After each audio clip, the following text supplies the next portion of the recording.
Hello, everybody, and welcome to the Drydock, episode 391.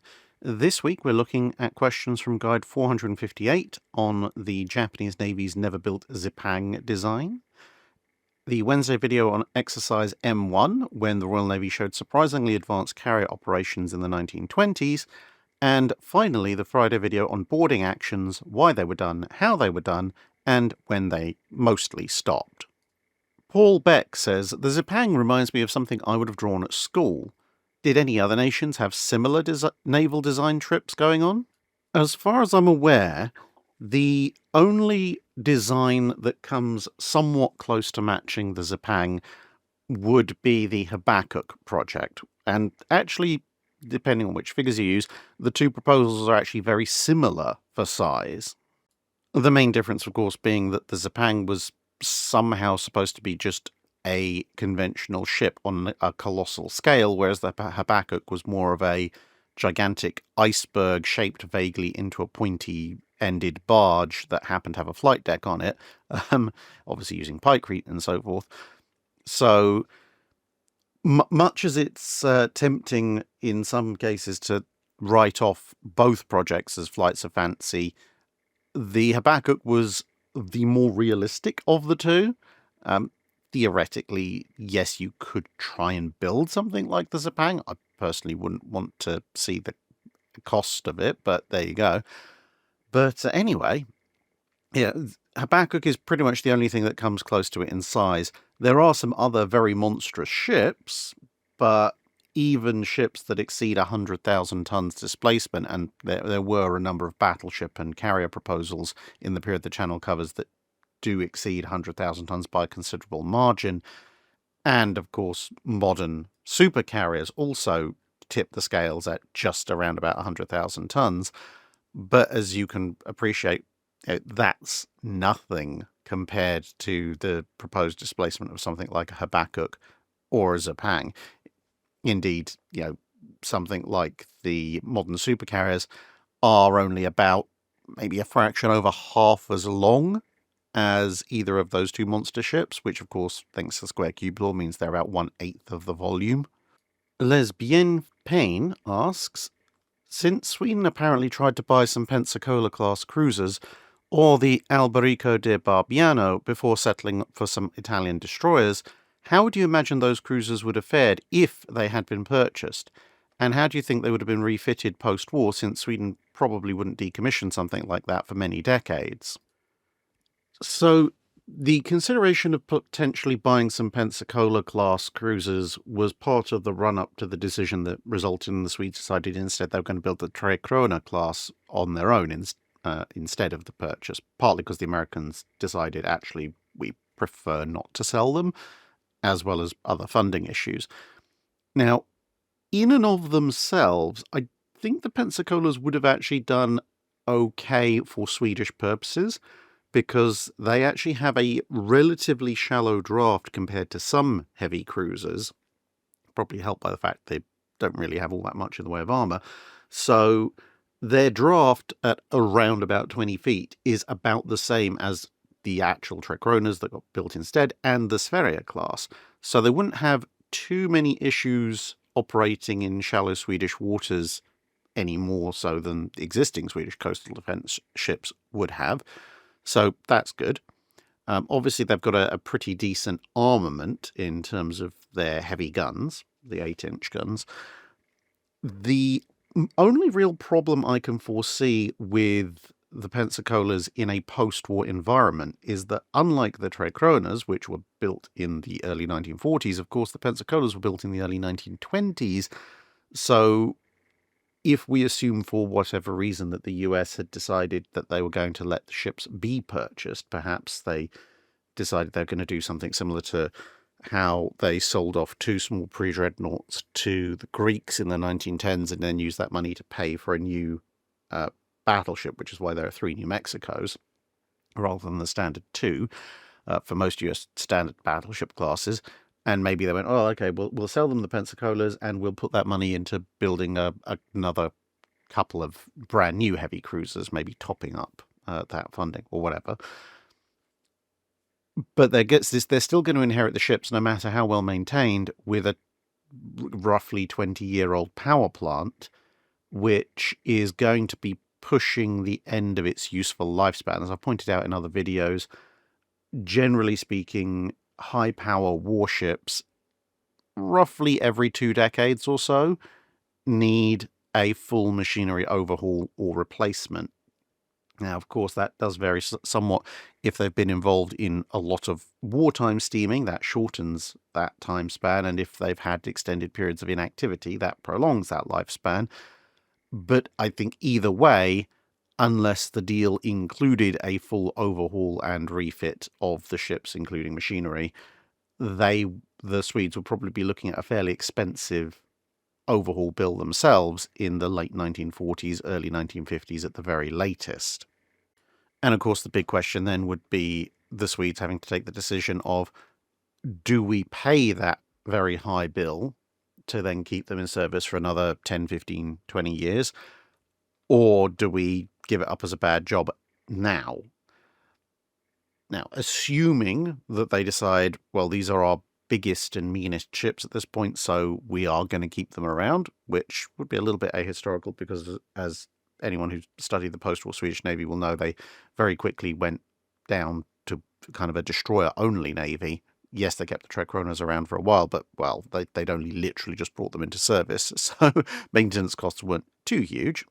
Then I think you can probably look at the Trekronas themselves for an idea of their general refit schedule. So obviously, if they're going to have a big machinery overhaul in the late 40s, early 50s, you're going to see a unification of all secondary guns based around Bofors equipment, which isn't exactly surprising. And obviously new post-war radar, updated fire control systems, and the like. And then they probably would have had, again, similar to the Trekronas, another big refit toward the end of the 50s or the early 60s, depending on exactly when they have their big engine refit. And whereas their immediate post-war refit probably would have been mostly focused on standardizing around Bofors 40mm guns, the final refit would have introduced heavier guns, probably like the Trekronas with 57mm Bofors guns for long-range anti-aircraft firepower. And then they probably would have been decommissioned at some point in the mid to late 60s, as their machinery would have been approaching another overhaul limit. And, well, at that point, the Swedish Navy probably either didn't want them or couldn't afford them. Although, interestingly enough, while they were somewhat narrower, the Trekronas and the Pensacolas are almost exactly the same length. T-Bone asks, what would be the sanest option for the German Navy in the 1900s if they wanted to avoid a naval arms race with Britain? Or at least what would be the option that would be the least likely to annoy the British? Now, this would have been a very hard sell, due partly to the Kaiser's idea of you need a big battle fleet to be, a major power or a great power, as they were known at the time. And also, once he'd started building his fleet, his paranoia that the British were going to come along and blow it all up or steal it, which kind of led to this kind of circular reasoning of, we have a fleet, it's powerful, therefore the British might preemptively attack and destroy it, therefore we need a more powerful fleet to prevent the British from doing so, but having that fleet makes it more likely that the British will do so because it's a bigger threat, therefore we need a more powerful fleet, and so on and so on. But I think if you could persuade the Kaiser, but you were kind of restricted by Germany still has to have a large fleet and an impressive fleet by hull numbers and ship size, then I think the best way to go about it would be to form 2 battle squadrons. So that would be 4 ships apiece, and probably build a dozen ships to fill them. So you'd have 6 ships assigned, of which 4 would be on active service at any given time, and 2 would be in refit or training or whatever. And instead of building full-on ocean-going pre-dreadnoughts, what you would build would be, relatively speaking, short range, even by pre-dreadnought standards, heavily armed, potentially maybe fractionally slower, maybe looking at 16 knots, so you can slap extra armor on, coastal defense ships. And you would have these. The reason I said you have two squadrons is you can essentially go, look, we've got the Kiel Canal, but we have one to safeguard our North Sea coast, one to safeguard our Baltic coast. So one squadron per coast. Yes, in theory, you can combine them, but 8 to a dozen ships is not a battle fleet that is going to challenge the Royal Navy's battle fleet in an open engagement, and especially if they're these smaller, slower, shorter ranged, but very heavily armed and very heavily protected coastal defense ships, they very clearly have a purely defensive mindset. And if you're really that panicked about the British coming to your coastline, well, you can integrate them with swarms of torpedo boats and such, but then they're still very clearly defensive vessels. Now, of course, these ships won't look as big or as impressive as everybody else's oceanic battleships, and so for both the size of ship and the size of fleet, the majority of the rest of your fleet would then be made up of cruisers, both general protected cruisers, but also do a nice line in big, impressive-looking, relatively swift armored cruisers. And essentially what you would be doing there is you would have squadrons dictated by the number of German possessions. So obviously Germany is expanding its colonies across the world. So when Germany has its colonies in the Western Pacific, of course, that historically formed the East Asia Squadron. If Germany manages to gain more colonies in the Pacific, perhaps some in the Southwest Pacific, as well as enclaves on the Chinese coast, then maybe they might have 2 squadrons in the general Pacific region. They've obviously got holdings in Africa, both on the west and the east coasts. So you would say, okay, we're going to have a prestige squadron, so this is going to be our home cruiser squadron, and let's say at least initially an East Asia squadron, and either 2 small Africa squadrons or an Africa squadron that's perhaps a little bit larger, but essentially, roughly speaking, 4 squadrons worth of ships. And for each squadron, we're going to have 2 big, flashy, important-looking armoured cruisers, because that means that, generally speaking, we can have one as the flagship and one on rotation. So the East Asia Squadron will have one, the Africa Squadron or squadrons will have one, and the home squadron will have 2, and the other 2 from the other 2 will be at home. So that's your baseline. So that's your baseline of 6. And then, of course, you've got to account for, you probably want a presence in the Mediterranean, kind of a roving squadron, not just for the Med, but also for overseas visits. And, of course, you might want a few additional ships around to improve the rotation, so maybe to keep your home cruiser squadron up at least 2 armoured cruisers, and of course you'd have protected cruisers and other ships associated with it as well, but the armoured cruisers are your big and impressive vessels. So if you added a 3rd ship to each of those squadrons, plus your Mediterranean-roving squadron, so suddenly you're up to a dozen big, impressive armoured cruisers, and all your various other cruisers as well. And I think that, while the British would kind of be side-eyeing it, going, that's a little worrying in terms of a lot of cruisers overseas who could cause potential issues for our trade, it's also not out of line with the way that other European colonial powers are doing their fleets. You know, they have an armoured cruiser or 2 out as a colonial flagship. Obviously, the British at that point have a number of older battleships out there as flagships, as well as armoured cruisers. So by not putting old pre-dreadnought battleships or second-class battleships out there, you're not quite threatening the British, who do have those ships out there, but you've still got a good, impressive force all over the world. And if the British are concerned about commerce raiding, well, as I said, they do have some battleships out there. They've got their own armoured cruisers out there. It's not, as I said, unheard of. The French and the Russians have armoured cruisers and regular cruisers all over the place. And from a specifically British perspective, of course, once Fisher starts building battle cruisers, then the British would think, oh, well, therefore our problem with these kinds of ships is solved, and Germany is clearly looking at just defending its own coastline and being big and important in its colonial possessions. It's not trying to actively challenge the Royal Navy battle fleet, therefore we don't have to panic too much, but maybe we build a few more battle cruisers and maybe some more armoured cruisers as well. The question, of course, then becomes, do you build battle cruisers of your own? Because if you do start building battle cruisers of your own, the British might start looking at you going, hang on a minute, this looks more like mirror matching, we're getting worried. Whereas if you built ships more like Blücher, so ships that are easily more powerful than any other armoured cruiser, but are still not 12-inch armed or 11-inch armed, in the Germans' case, vessels, you might well get away with it, especially if you said, look, we're just going to build a big flagship for each of our stations. So again, East Asia Squadron gets one, Africa Squadron gets one, Home Squadron gets one, maybe the Rowing Squadron gets one, so you build a class of 4.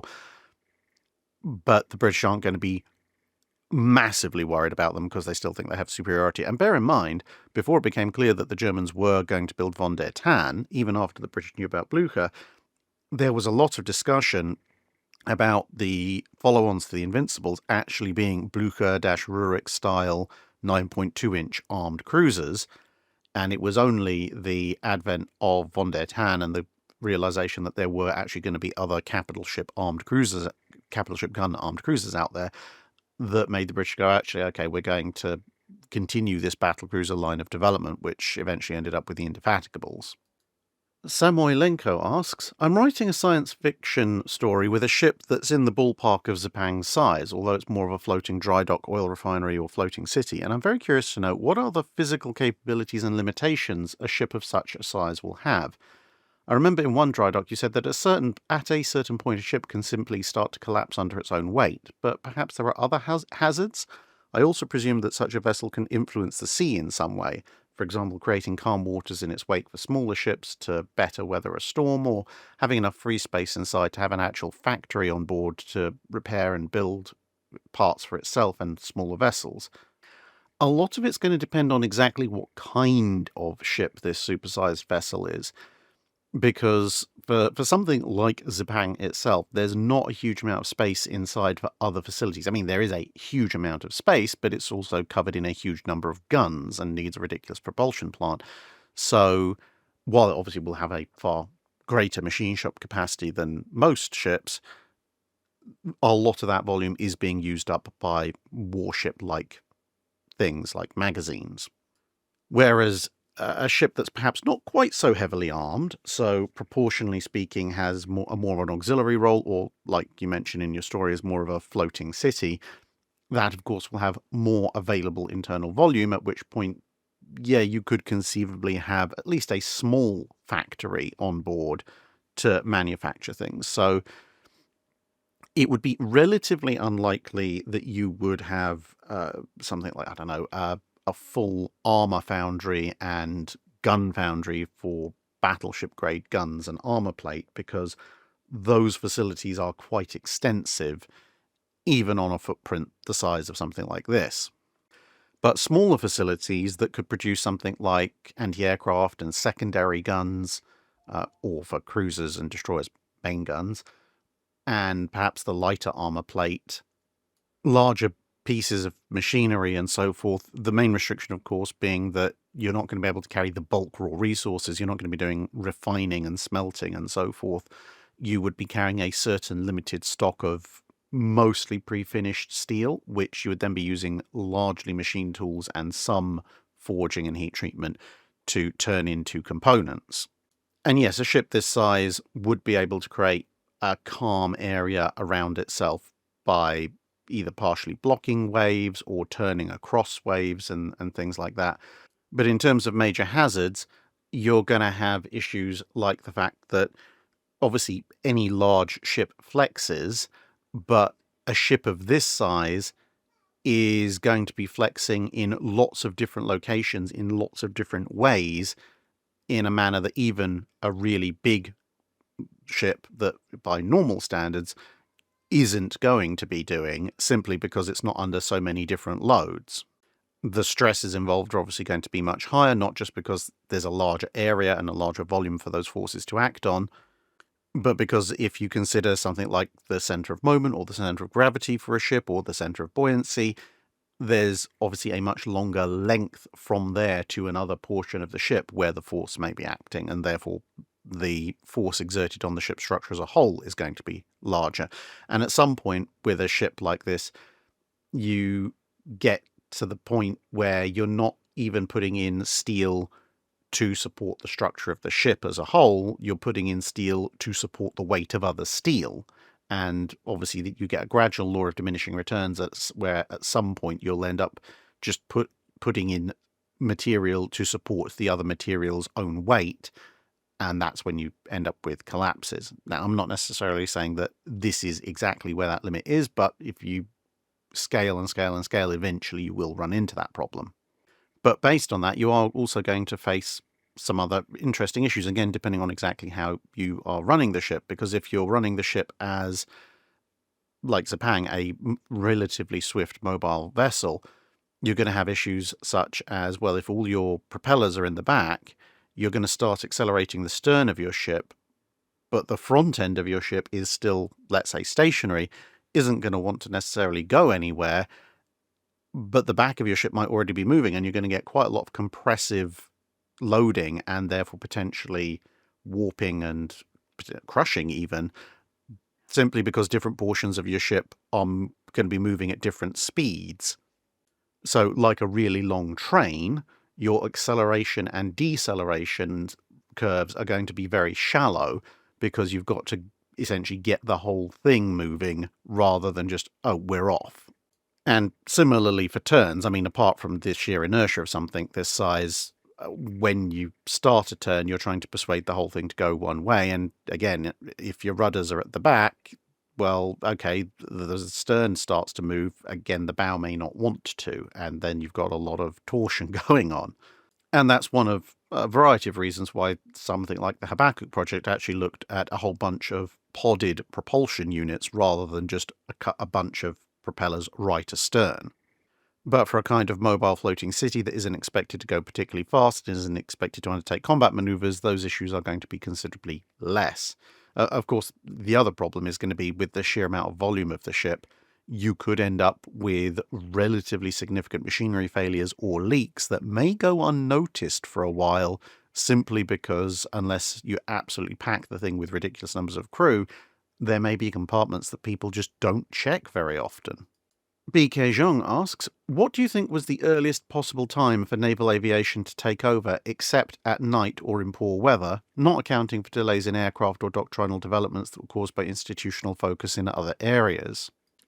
Honestly, not a huge amount earlier than historically. I would say if there were plenty more carrier hulls being built, so perhaps if you hand wave away the Great Depression, so the capital shipbuilding holiday ends with the First London Naval Treaty. So they agree to keep the restrictions, but the capital shipbuilding holiday expires then, so battleships are being built, and obviously at that point with better economy, aircraft carriers are also being built as well. Then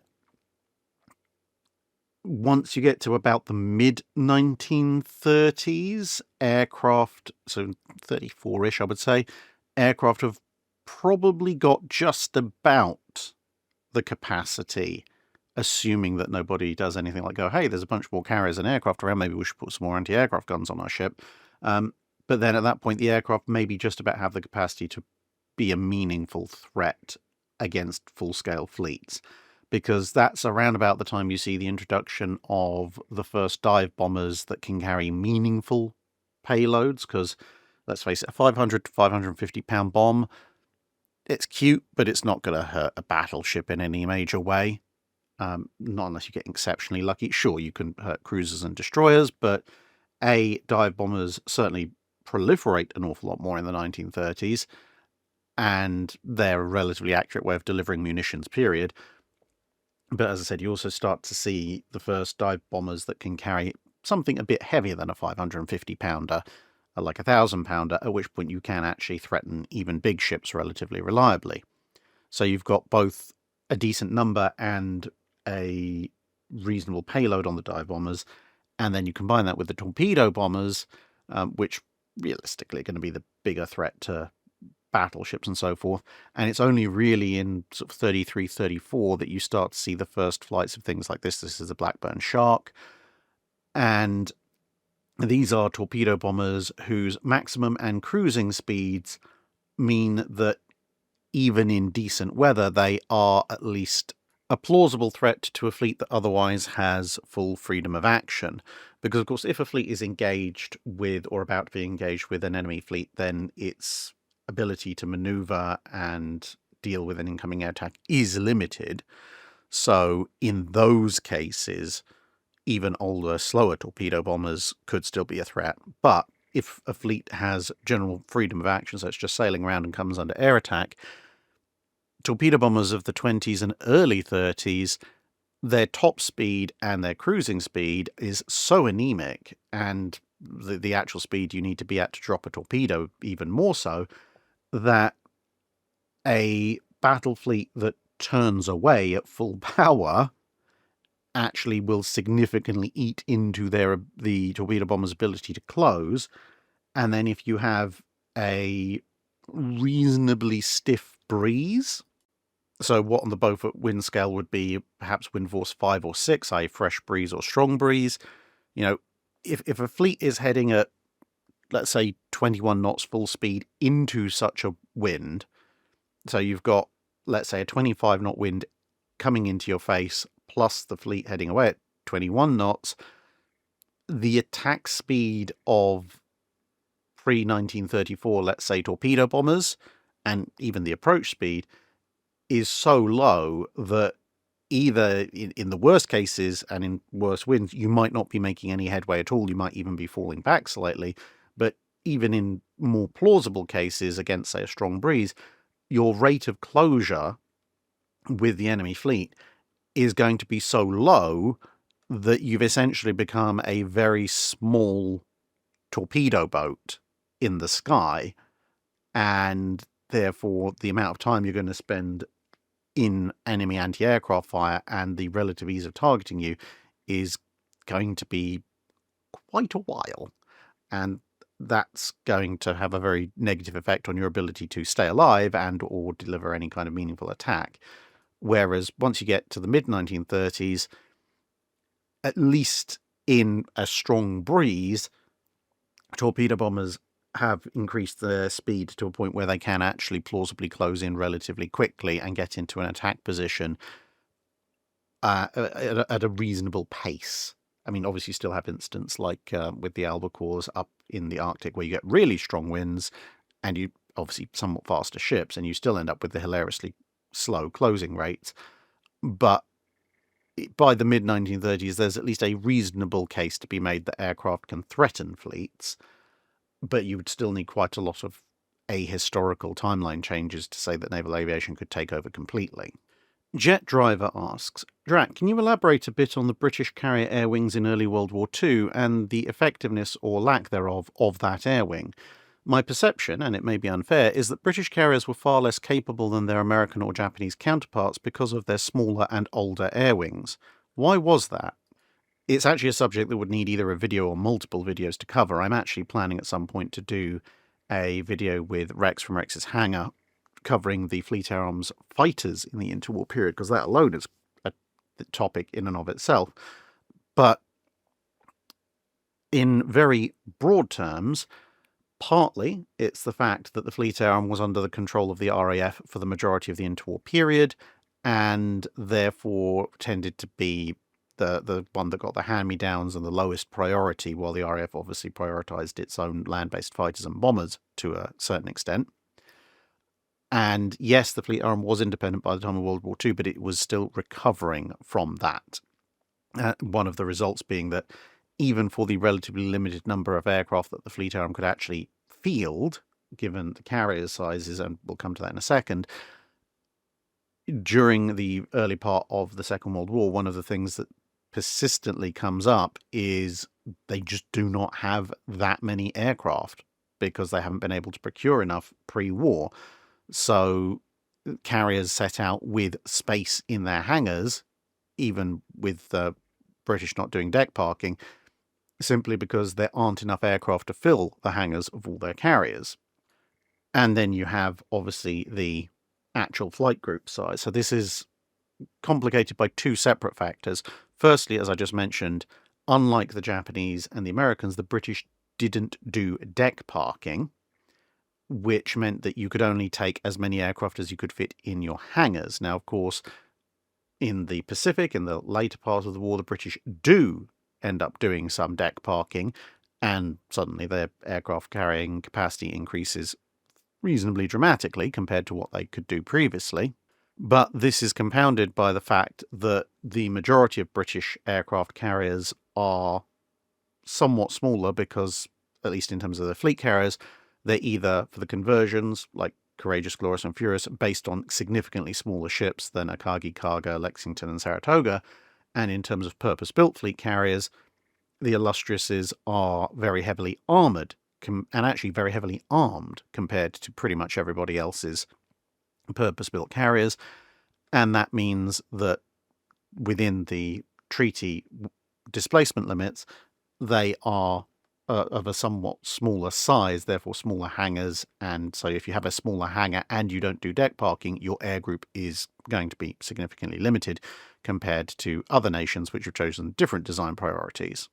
It's actually quite interesting to look at the one non-fully armoured British carrier that is purpose-built and designed before the war. That is, of course, the Ark Royal, and she is, compared to, say, a Yorktown, considerably more heavily armed, somewhat more heavily protected, and as a result, as in terms of standard displacement, displaces slightly more, but she's overall of a slightly smaller length because she's constrained somewhat by various dockyard facilities, which is why she has very significant overhangs for her flight deck. And even with all of that, her designed aircraft payload is not that much less, despite all of those compromises, than a Yorktown. But when she's actually in service, she carries a dozen to 24 fewer aircraft than she theoretically could, again because of aircraft shortages, as mentioned before. And then we come to the aircraft. Now, apart from the numbers, which we've explained, there's two separate things going on there. In terms of capability, there are a few factors. Firstly, there is the whole two-seater issue with things like the skewer. That's partly due to Royal Navy doctrine, where they're thinking, look, we're going to have to spend an awful lot of time doing scouting and navigation, and therefore we need two seats because we need a navigator. Partly also because of restricted air groups. Something like the skewer that theoretically can be a dive bomber and sort of a fighter seem to make sense. The Fulmar, again, is also, it's a two-seater because it's supposed to be both a fighter and a scout aircraft. But a lot of that is driven by the small numbers of aircraft that the Royal Navy is capable of having at that point, both in terms of budget and in terms of carrier air group size, because obviously if you can only take, let's say, 36 aircraft, you could have 12 fighters, 12 torpedo bombers, and 12 dive bombers, but then who do you get to do the recon? And is a 12-strong group actually worthwhile? Or is it better to perhaps take 18 torpedo bombers and 18 fighters? That gives you a reasonable fighter strength, and actually that would give you a similar fighter strength to early US carrier groups, for instance. But then you have no dive bombers, you have no scout aircraft, so then obviously you would look for an aircraft that can do multiple roles. And then you end up with stuff like the skewer and the Fulmar. But there's also a huge amount of timing involved because, yes, things like the Devastator and the B-5N fly before the war starts, but then if you look at the production and introduction dates of those aircraft, they are actually realistically wartime aircraft. Except the Japanese and the Americans have essentially about 2 and a bit years in which to produce and introduce their next generation of aircraft, whereas the British are left essentially with the previous generation of aircraft, because that's mostly what gets locked into production by the time war breaks out, rather than going, okay, we're going to bring in the equivalent of the Devastator or the B-5N, or the Avenger for that matter. The British are left going, look, we just need to produce more and more Swordfish and maybe a few Albacores, and, let's get those out there while we're fighting this war, and then maybe we can look at later aircraft. And, for all the flack that the Albacore in some cases deservedly gets, the Albacore actually has superior performance to the Devastator in some aspects. So if you look at the classic US torpedo bomber for the vast majority of the Pacific War, the Avenger, the British rough equivalent, the Barracuda, actually starts life as the initial design, the Fairey Type 100, in 1937, and the first flight of what eventually becomes the Barracuda, because there's a few design iterations in between, is 8-9 months before the first flight of the Avenger, so at the end of 1940. The difference is, of course, that the British can look at the Barracuda flight and go, great, that's fantastic. However, we are in the middle of a war, an existential war, so keep developing that, but please, we need Swordfish and Albacores now, not a Barracuda in a year or two's time. Whereas the Americans can go, in the middle of summer 1941, can go, great, fantastic, Avenger, we like this, we will start ordering this to replace our Devastators. And of course, then the Avenger comes in to service about a year later, whereas the Barracuda actually postdates the Avenger going into service by another year because of those wartime restrictions. Whereas, quite plausibly, if war had not broken out generally until the end of 1941, the Barracuda would have been well on its way to replacing the Swordfish and the Albacore in the Fleet Air Arm. And yeah, you can make arguments as to comparisons between the Barracuda and the early Avengers and the B-5N, but it's certainly far more competitive. And similarly for fighters, although it's slightly awkward because obviously not everyone is advancing at exactly the same pace in terms of, everyone designs an aircraft in 1937, let's say. So the most likely, brand spanking new fighter for the Fleet Air Arm, if things had gone in such a way that the main combat doesn't start till late 41, early 42, would have been the aircraft that was selected as a result of specifications N839 and N939, and that's something I've alluded to in several other videos, which was Supermarine 333, aka the fully navalized gull-wing Spitfire. And the reason why I say it's in a slightly awkward position is that design specification and program slightly post-dates that of the F4F Wildcat and the A6M0, so it would be a fractionally later aircraft than either, but predates the F6F Hellcat and the various successor fighters that the Japanese came up with, so it kind of sits between them.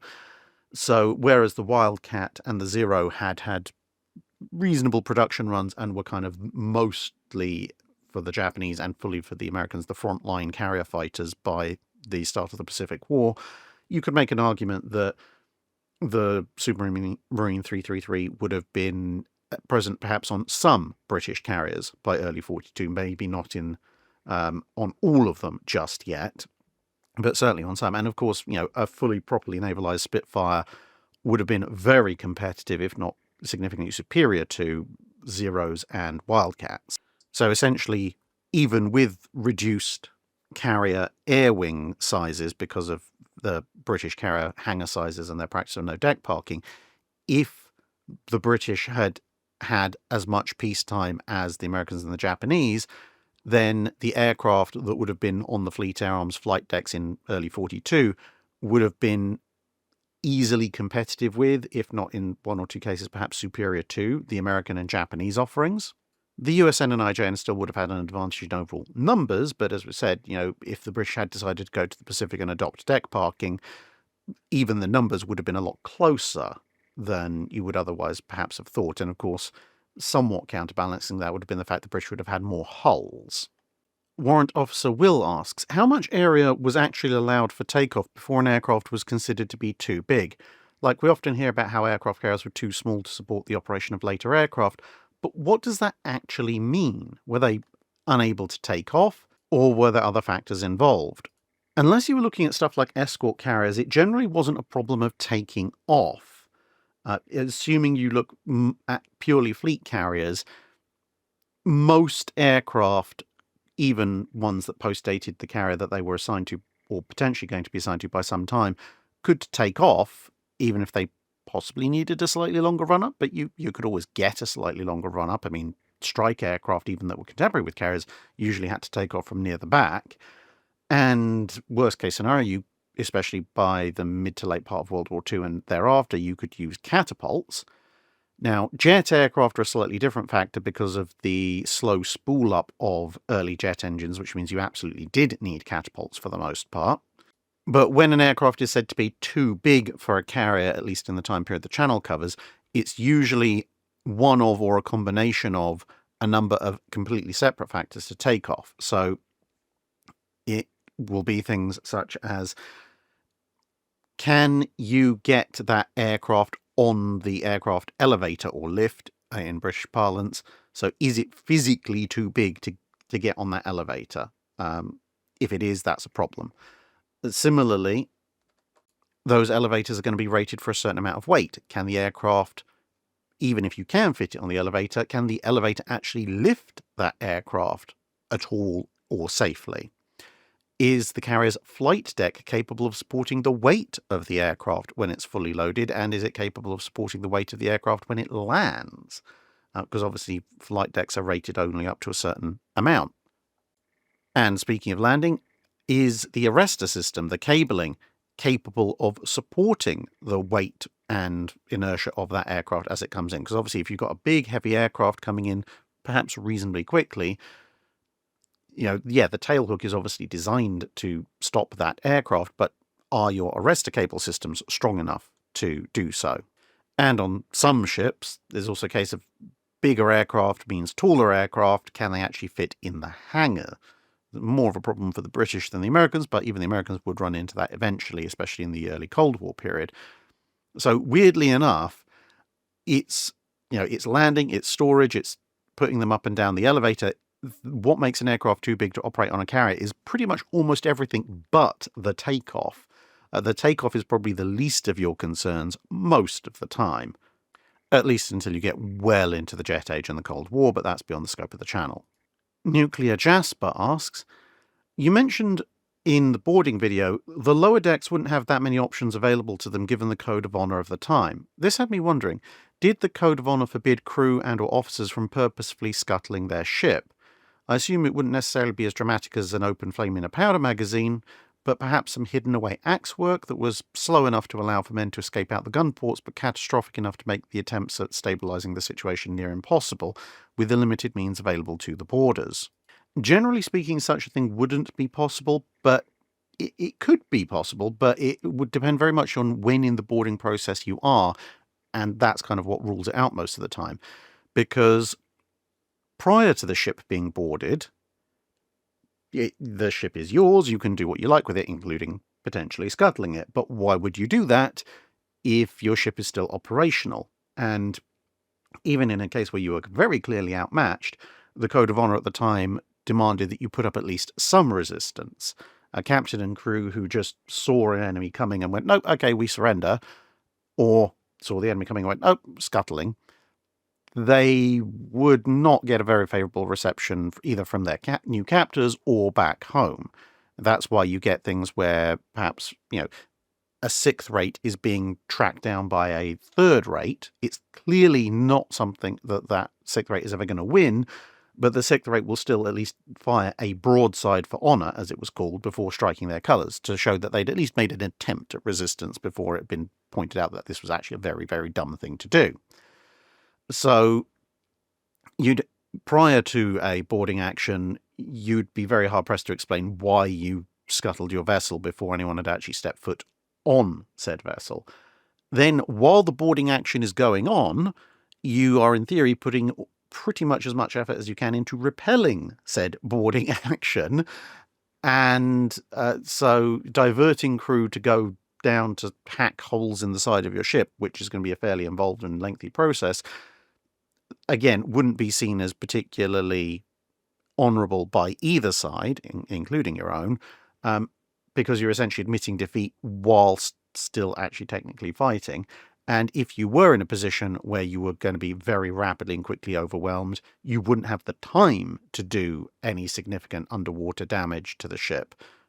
Whereas if it was a very prolonged boarding action, a back and forth, then it would be held, well, at that point you clearly had a chance of repelling the boarders, and if you sent half a dozen men down with axes to hack holes in the ship, well, you're possibly responsible for the loss of the ship generally, simply because if those half dozen men had been up on deck fighting with the rest of their comrades, you might not have lost the boarding action. So at that point, essentially right up until the boarding action is concluded with a formal surrender, realistically you should be fighting, or you're not going to have the time to do any kind of significant damage, because, well, hacking through the underside of a ship with axes, especially if you have copper sheathing on the outside, is some pretty involved work, and any minor damage you might do can be fairly easily set right by the boarding party once they've taken the ship. And once they have taken the ship, you have formally surrendered the ship into the enemy's control, at which point essentially resuming hostilities by trying to sabotage the vessel that you're on, A, would be seen as an extremely dishonourable act for which you may be summarily shot, and B, if you did manage to, spend enough time to hack enough holes in the ship that not only is it catastrophic enough to cause the ship to sink, which is pretty difficult in the first place, but also so catastrophic there's no realistic way of stopping the leaks, then the boarding party may very well, for your dishonourable conduct, just lock the hatches and leave and let you sink with your own ship. So, yeah, theoretically, you could do it, but practically speaking, no. Unless you were in a very bad way anyway, perhaps from an initial exchange of gunfire with cannons, and you maybe just helped the ship along a fraction, but that would be a very niche case. Yokosuka Girls Marine High School training vessel Harakaze asks, related to a question I asked many dry docks ago, assuming for the benefit of the argument that Musashi survives until April 1945, Shinano is completed as a battleship and also survives, what are the chances that all three Yamatos sail as part of Operation Tengo, and how much damage could they have caused to the US and British Pacific fleets? So to think, two major things you have to bear in mind is that if Musashi survives until April 1945, that implies that she isn't attacked at the Battle of Subian Sea, or if she is, the attack is very minimal, because she'd need to be able to keep pace with the rest of the fleet and then make it all the way back home, or at least make it back home for repairs. I mean, potentially you could argue at Subian Sea, maybe cloud cover means they miss Musashi and they sink Nagato or Congo or something like that. Anyway, the main point is that the US now doesn't have experience in exactly just how much of a punishment a Yamato-class battleship can take from air attack before it goes down. The second important thing is fuel. So the Japanese had to find an awful lot of their reserve fuel to get Yamato and her escorts to sail out. If they've got to fill the tanks of 3 Yamatos, plus even if we say the same escort, finding that much fuel is going to be a problem. But for the sake of argument, let's assume that they do. So related to what are the chances that they all sail as part of Tango, your biggest question mark is going to be fuel. What happens? Where are they getting it from? But if they're on their way, then you're going to get the first massed air attack the way that you did against Yamato historically. However, I don't think this is going to be particularly successful, because at best they're going to be starting at stage 1 again. So kind of like when they attacked Musashi at Subian Sea, that's a similar kind of attack profile, except this time, presumably, you've got all 3 Yamatos either, in Shinano's case, built, or the other 2 cases refitted, to have a lot of anti-aircraft guns. Now, yes, they're not particularly effective anti-aircraft guns, but there are an awful lot of them. And since it took most of the day to put down Yamato, with the experience of taking out Musashi, if in this case you've got 3 Yamatos, presumably offering mutual fire support with their anti-aircraft batteries, and the US is kind of targeting both sides. Worst case scenario is the US attack splits up against all 3 battleships, inflicts some damage on all of them, but not enough to really particularly stop them. They just slow down slightly. Best case scenario, they spend most of the day doing a Musashi-style historical takedown on one of the ships, leaving the other 2 pretty much intact. Now, of course, this could pan out in a number of ways. If one ship is very badly damaged and going down, it might stick around as a very obvious, hey, come and attack me some more sign, to try and let the other 2, get on unmolested. Or if all 3 are not particularly badly damaged, they just press on. Regardless, I think what's going to happen there is you are going to get the big battle line fight that lots of battleship enthusiasts have always wanted, because whether it's 2 or 3 Yamatos showing up, if they survive basically the entire day of the US carrier aircraft hammering away at them, then they're going to sail on through the night, which means that they are probably going to run into Admiral Deo's older ships, forming a battle line, which is what had been ordered as a initially it was going to be the stop line, then it was turned into the backstop once the carrier strikes got going. And then what happens in that is going to be very much dependent on how everything shakes out in the air, because if the Japanese don't coordinate at all, then in theory there's nothing to stop the carriers, having spent the night reloading their aircraft, going at the battleships again with another massed airstrike while the battle line engagement is going on, at which point there'll probably be some losses, either in terms of ships sunk or several ships damaged on the US side, but between multiple US standards, refitted obviously, and massed air attacks, the remaining however many Yamatos will eventually go down. However, if the Japanese are playing it smart and they say, hey, look, we came on a massive air attack yesterday, and however many ships are still alive, and this is our level of damage, we would appreciate some help tomorrow. If they coordinate what's left of Japan's air forces into a mass kamikaze and limited air cover formation, then the US carriers can't launch a mass strike, because they need to defend their own battleships. And if the US standards are going hell for leather on all of the incoming Japanese aircraft, then you don't want to be a US strike group coming into the general area, because it's a very good chance you'll get shot up as well. And if the weather is good and the air threat is essentially neutralized on both sides, then, best case, 3 slightly underwater damaged Yamatos, assuming their main batteries and fire control are working, could make a lot of trouble, potentially even break through the standards battle line. Of course, if there are 3 Yamatos coming, it's fairly unlikely that just the standards would be used as that line. The fast battleships might be there as well. But in either case, there would be quite significant damage, possibly 1 or 2 ship losses to the US standard line if that kind of scenario shook out.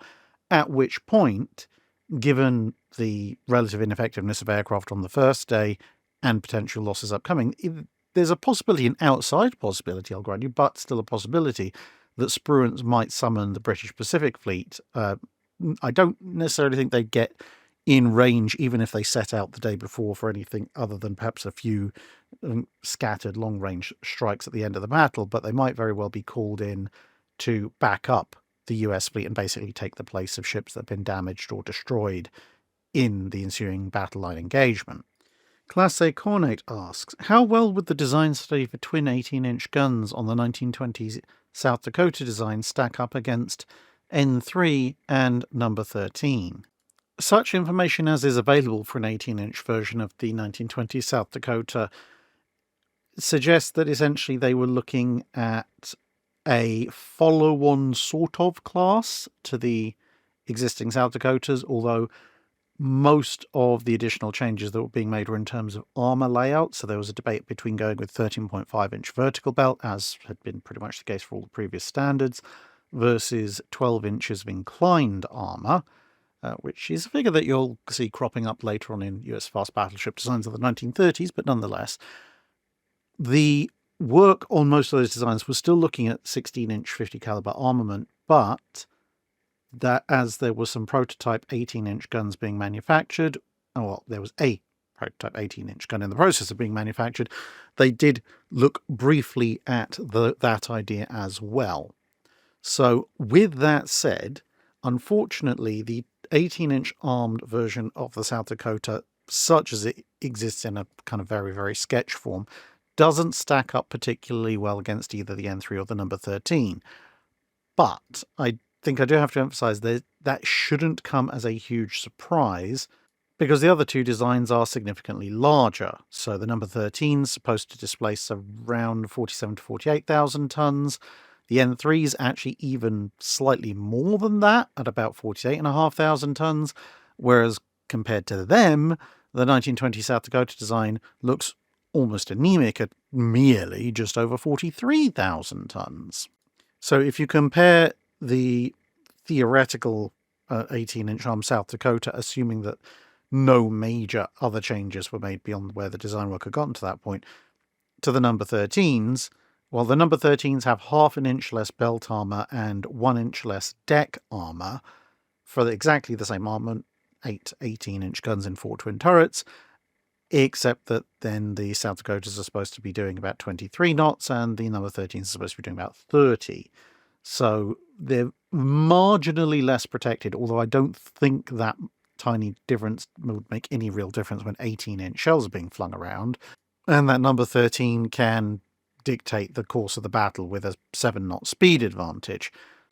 Now, compared to the N3, however, it's almost an inversion of what's the same and what's greater. So the N3 is only about as fast as the South Dakota at around 23 knots, but it has one additional 18-inch gun, but perhaps more importantly, it has significantly thicker armor. It's got up to 25% more deck armor. The belt armor is not only thicker, it starts out at the same thickness as the South Dakotas in absolute fact, 13.5 inch, goes up to 15 inch, and on top of that, it is in fact angled.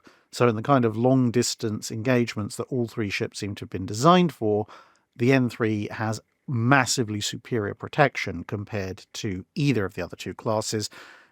As I said, a slightly heavier armament, the same speed, so in a knockdown drag-out fight it's going to win.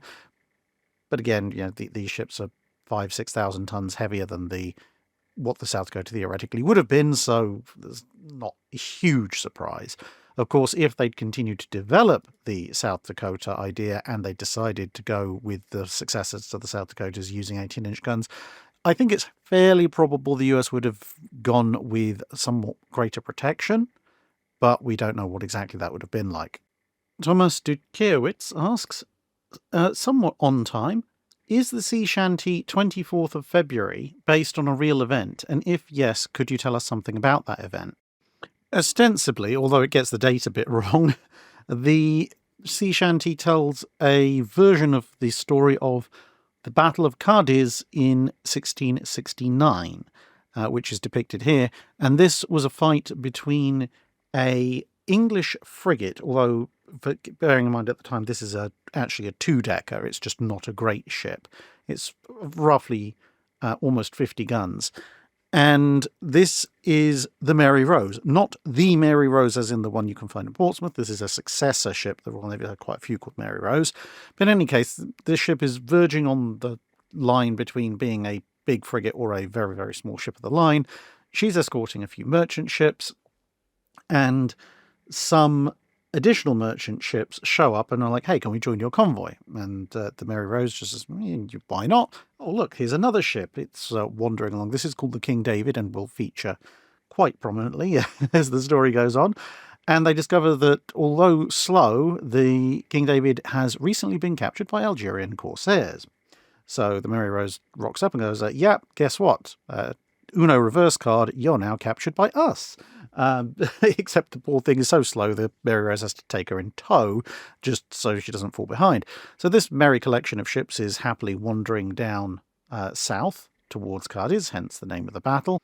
And it turns out that the reason these other merchantmen have rocked up and asked to join the protection of the Mary Rose is because, well, there's a bunch of Algerian corsairs out there, and 2 of which have been spotted on and off as time goes on. Then along comes the next day, and this is all taking actually place in December, and 7 Algerian corsair warships are coming in, and the Mary Rose goes, okay, all right, you want to take me all on at once? You want to fight 1-on-1? I'm up for that.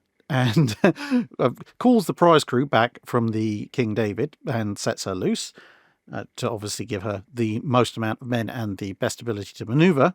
And along come the corsairs, and they failed to beat the Mary Rose in a 7v1 fight. In part, it is said, because Mary Rose's captain adopts a tactic of only firing with half his gun. So every other gun fires, so fires a half broadside, which then means that if another ship bears up to try and take advantage of what ostensibly has just been a broadside fired by the Mary Rose, she's got the other half broadside to fire at it. So there's an entire day of combat. Not really all that much happens either side, except that the Algerians managed to go off and capture the King David. So most of the fight ends up being a 6v1 rather than a 7v1. Then the next day, there's a further action because the Algerians are like, well, we didn't manage to take it last time, but this time we will. And no, actually, it turns out that they don't have any better luck the second day. And despite being much damaged, eventually the Mary Rose manages to drive off all of the Algerian ships. So the only thing they managed to get out of that entire convoy, which they thought they would take, is the King David, which ironically gets recaptured again by another Royal Navy ship a little bit later on, and then gets brought back to its original owners. Admiral Kempthorne, who commanded the Mary Rose during the engagement, was unsurprisingly knighted upon his return to England for his services. And also in a slight twist of irony, given that this was the 1660s, when he showed up in Cadiz, because they were on their way to Cadiz when they got attacked, he took the Algerian corsairs that he'd taken off of the King David and sold them into slavery in Spain, instead of obviously the Algerians selling the crew of the King David into slavery. Neil Johnson asks, assuming that the Battle of Jutland was won by the Grand Fleet in such a way that the High Seas Fleet amounts to little more than a few vessels desperately needing months in dry dock and a handful of rowboats, how would this shape both navies in the build-up to and into World War II? A lot of that will depend on exactly what the British do in the aftermath of said battle, because you've got to assume that any kind of Jutland battle where the British managed to blow most of the High Seas Fleet off the water is going to result in heavy damage or loss to at least some British capital ships. The Germans aren't going to go down easily. So one immediate knock-on effect is that the British may very well end up building another class of battleship. So there may be some kind of intermediate capital ship built between the Revenge class and historically eventually the Nelson class. We have some ideas what the Royal Navy was looking at during the war. So, for example, you might see a run of 4 or 5 ships. Let's say the Royal Navy loses 4 ships, so they might build 4 ships in replacement. And those would probably, for the time period, end up looking like the Queen Elizabeth class, but a little bit faster and armed with 16.5-inch guns instead of 15-inch guns. And that was a design the Royal Navy was looking at in 1916, 1917. The fun part about that, of course, is that it means that come the Washington Naval Treaty, well, those ships are going to be well over 35,000 tons, given how close the Queen Elizabeths historically were. So that might affect exactly what the terms and conditions are for the Washington Naval Treaty. You might not even get the Nelsons at all, because the other powers might argue, well, hey, you've already got your, plus-sized 16, in this case 0.5-inch, armed vessels.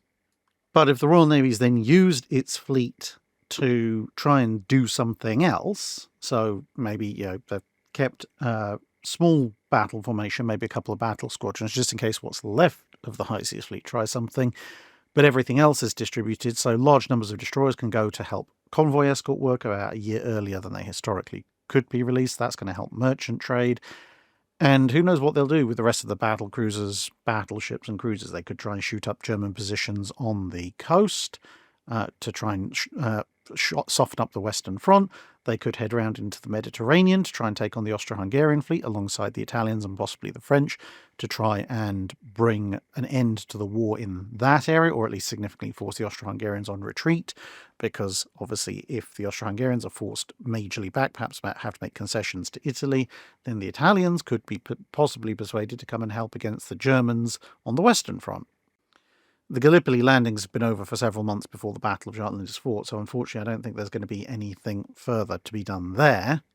But essentially, if the British have been able to leverage their fleet in some way, shape or form that significantly aids them or significantly impacts Germany in causing the war to end somewhat sooner, then obviously that's going to greatly increase the prestige and perceived power of the Royal Navy, and that might allow the Royal Navy to leverage that into more funding during the interwar period, and perhaps a greater share of the funding during the rearmament period up in the run-up to World War II, because they can argue, hey, look, the army was stuck in France, fighting an unending war for 2-3 years, and then we came along, we annihilated the enemy fleet, and we broke the back of the German forces, and via whatever operation it is they came up with, we helped basically turn the tide of all the war.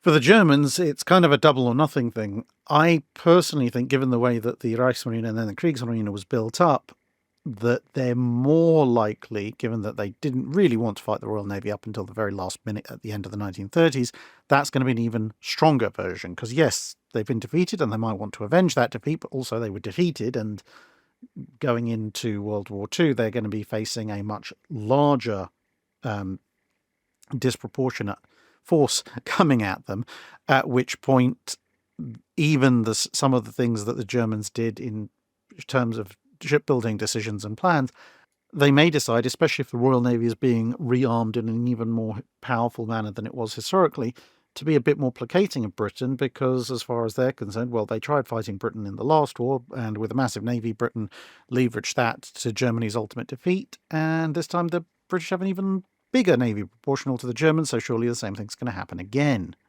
Nathapron Hong Sharon asks, one of the favourite bugbears on the channel is an example of inefficient ship design that's partly caused by gun design. But what about the World War I British fleet? Only Britain and Japan used wire-wound guns in the Dreadnought era, and Britain did not stop using it after World War I. British World War I era guns were all almost 20% heavier than their equivalent German guns, with a German 15-inch 42 weighing about as much as a British 13.5-inch 45, and the British 15-inch 42 being heavier than the US and Japanese 16-inch 45s.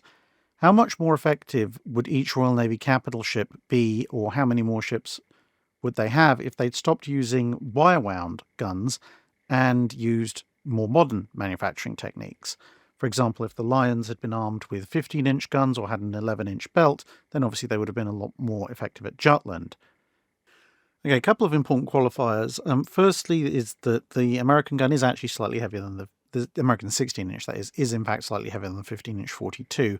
The other thing is that the German 15-inch 42, or the German 15-inch gun, I should say, is actually still slightly heavier than the 13.5-inch 45, and it's noted in comparison testing by the British that the German gun is unusually light, to the point that the British actually criticise it for having far too small of a safety factor.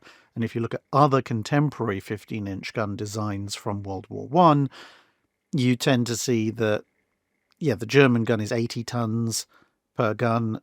Most other 15-inch guns either built or designed around that period are 85 to 90. So yes, the British gun is somewhat heavier, but if you were going to build a gun that isn't, mildly worrying on a safety front, then you're probably going to build an 85-ton gun minimum. So let's say if the British had gone with pure hooped construction, they could save about 15 tons per gun. And of course, that's also going to translate into somewhat lighter mounting. So let's say they can save 20 tons per gun. So on a Queen Elizabeth style design, for instance, then you can save, let's say, 80 tons from your armament weight overall.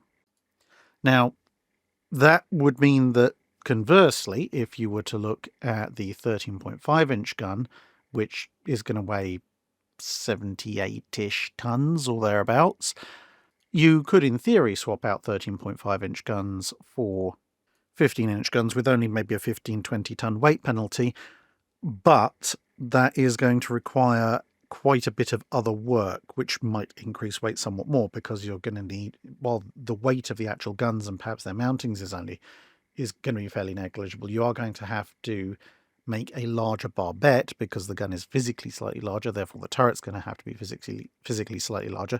But, okay, converting a 13.5-inch battlecruiser to a 15-inch battlecruiser, that definitely could be done, except for the one big elephant in the room, which is the 15-inch 42 was a very rapidly developed weapon. The Lion class aren't going to have it because it's just physically not available at that point. Tiger, perhaps, could have it because Tiger is built roughly contemporaneous with Queen Elizabeth class. So, yeah, Tiger could be an 8 15-inch gun battlecruiser, if you like. The flip side, of course, being that Tiger is one of the less effective of the battlecruisers at Jutland. So I think that there could be a minor positive impact, but not a huge one there. The bigger question is armour, because obviously, let's say on the Queen Elizabeth, or indeed on Tiger herself, what could you do with the additional weight? And it's going to be a slightly lesser weight saving for the 13.5-inch guns if they're made of hoop and tube construction instead of wire winding. But let's, for the sake of argument, go with our roughly 80-ton weight saving. Well, 1 meter by 1 meter by 1 meter a cube of steel weighs a little bit under 8 tons, 7.85 tons to be exact. And if you divide that into 1-inch sections, which is 2.54 centimeters, that's going to give you 39 1-inch slices. Let's round it up to 40 slices. So for each 7.85 tons, we've got 40 square meters of armor. And of course, if we've got 80 tons to play with, so 80 divided by 7.85 gives us 10.2, but let's round that down because we rounded up the previous figure, so 10. So that gives us 400 square meters of 1-inch armor that we can apply to a ship. Now, Lion's armor belt, if we go from the front of the forward barbette to the aft of the aft barbette, runs for a fraction under 500 feet, which is about, let's say, 150 meters, because it's a little bit less than 500. So, given that we're going to need at least 2 of these 1 meter or 3 and a bit foot plates, one standing above the other, to give us at least a minimum height. The actual height of the belt is a little bit more than that, but again, we're being very generous. So that would mean we need 300 of our 1 meter by 1 meter plates to cover one side, because 150, and then another 150 run above that. And of course, we need 2 sets of that because the ship is armored on both sides. And that's obviously 600. We've only got 500, so we've already run out of armor. However, if we take into account the fact that a Lion-type battlecruiser's belt isn't 9 inches thick across the entire board, it's concentrated in certain areas, then, yeah, maybe just about we could add an inch to its armor thickness, which would give it a 10-inch thick belt. So a British 13.5-inch battlecruiser could either, if it was Tiger, have 15-inch guns, or it could have a 10-inch thick belt for the approximate weight savings involved. Of course, given the way that Lion was almost lost and Queen Mary was actually lost, it might have been a better investment to put at least some of that weight into upgrading the armor on the turrets, but nevertheless, if we assume that a bunch of that armor did go to the turrets, then yeah, maybe Lion isn't almost destroyed by Q turret, Queen Mary may not be destroyed at all, so there would be some useful weight savings involved. The interesting thing, of course, is that if the 15-inch 42's weight comes down to around about 85 tons, the overall weight savings involved across the board might tempt people to try and put a 9th gun in, which would require the use of a triple turret, so then we might have a Queen Elizabeth with 3 triple turrets, and which would also save even more weight as opposed to 4 twins, and if she has that weight saving, then who knows, the Queen Elizabeth class might actually hit 25 knots. A.B. Coates asks, if the 2nd Pacific Squadron had its chameleons and Belfast had Olga the reindeer, what's the weirdest animal to find its way aboard a warship? I think that prize still has to go to the 2nd Pacific Squadron, because chameleons were possibly one of the least unusual animals that were brought aboard, at least if you believe the various reports surrounding their stay in Madagascar. As I mentioned in various videos, including the one on the 2nd Pacific Squadron, ostensibly there were crocodiles and poisonous snakes on board. And yes, there are reports from other ships throughout history of things like gorillas and pigs, and apparently, although I'm somewhat hesitant to believe it, the occasional elephant fetching up on board various ships. The thing is, if you bring an untamed apex predator of some description, or in the case of particularly the 2nd Pacific Squadron, reportedly multiple untamed apex predators aboard a ship, which is of course very close confined conditions, that's unusual on many, many levels, unless you particularly have a death wish, which of course 1 or 2 people on that fleet actually did, so maybe it's not that surprising. And finally, Andrew Kirshenman asks, I understand scuttling ships in the age of sail to keep them out of enemy hands, but especially in World War II, it seems that if one gets sensitive material destroyed, a listing and lumbering hulk could cause the enemy much more consternation. Do they try and board it, tow it, sink it? Is it rigged to explode like HMS Campbelltown, etc., etc.? So why did World War II navies expend so much time and resource to scuttle ships when they would have been useless to the enemy anyway? Partially, it's national pride. You don't want your ship flying enemy colours, if you can at all avoid it. And, well, putting it on the bottom is a very good way of avoiding it if you can't make any further realistic use of it. Another factor is that it's not just code books and encoding equipment. By the time you get to World War II, everybody has various either technological edges or technological differences with everybody else. And while you are fairly confident that you have at least some, if not many, such edges over your opponents, you don't know exactly which ones, in most cases, but you are confident they are there, and you don't want the enemy getting their hands on that kind of information. Everything from, the mere existence of radar and how that might work and therefore be reverse engineered on, say, Allied ships, through to things like torpedoes for the Japanese, or all sorts of other things like that. Because you don't know exactly what the enemy's going to find particularly useful, the safest course of action is to just get rid of all of it, and that means disposing of the entire ship if you can't take it home with you. And there's also salvage, because if an enemy does capture your ship, apart from the propaganda value which we mentioned at the beginning, the simple fact is, yes, it is difficult to turn an enemy vessel around in World War II compared to the Age of Sail, because obviously you've got all sorts of different spare parts, different engineering principles and stuff, but it's not impossible. And any large warship is somewhat useful. I mean, let's be fair. For someone like the Germans, they're probably not that worried about the Royal Navy adding yet another destroyer to their collection, but they're probably more driven by the intel and prestige issues.